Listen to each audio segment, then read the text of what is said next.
Yeah, so the break even is going to be if you take Social Security early, say age 62, as opposed to taking it at the maximum age of 70 or even your full retirement age. For this example, we'll use 67. How long do you have to live before you start to make more money off of your benefit?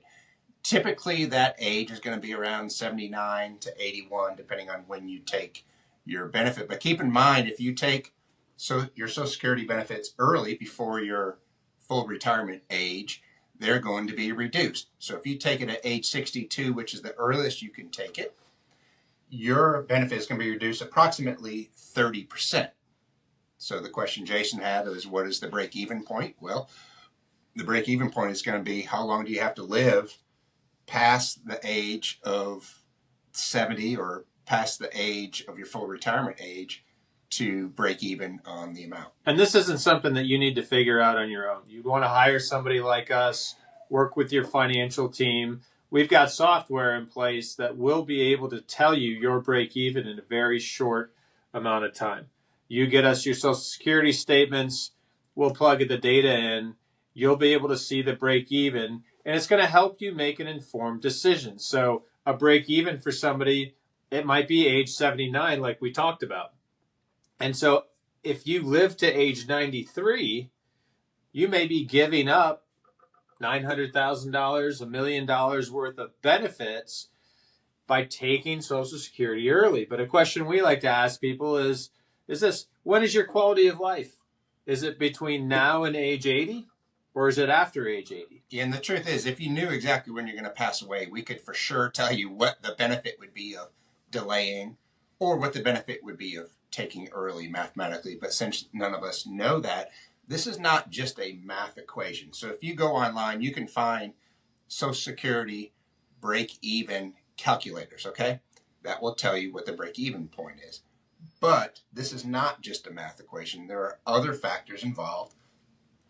As Jason mentioned earlier, if you're healthy, you may live a long time, so you may want to delay benefits.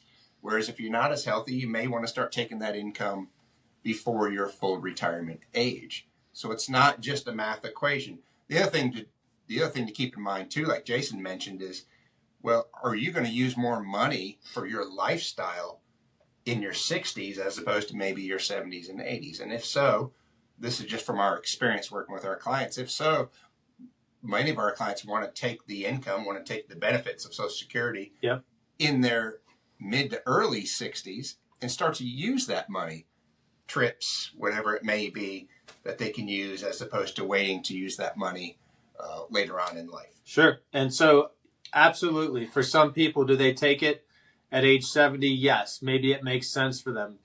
The majority of people, however, tend to take Social Security a little bit early. Now, whether or not that's right for you really comes down to you and your expectations and your wants and your needs and the math equation. Although the math equation is not the only answer, it is part of what you're going to need in order to make a decision about Social Security.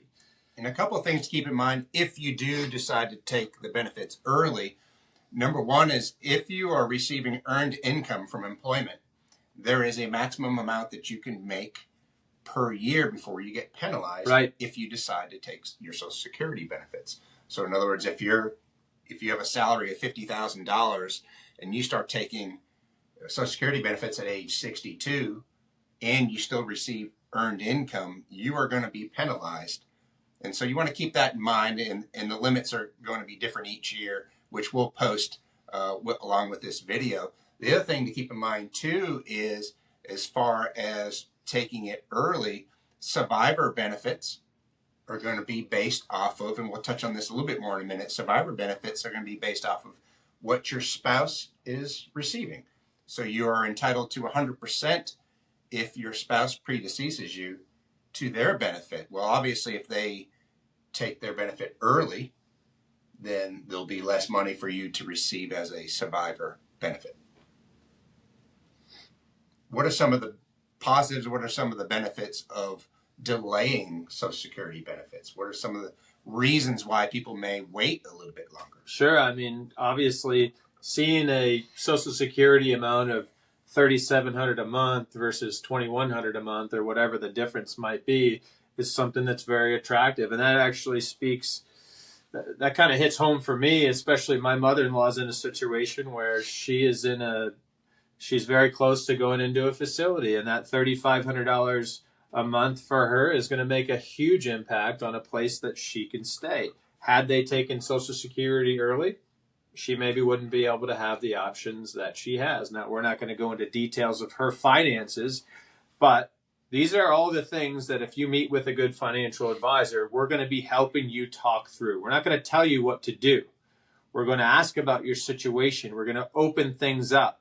We're going to tell you what the rules are with Social Security, what the amounts might be for Social Security.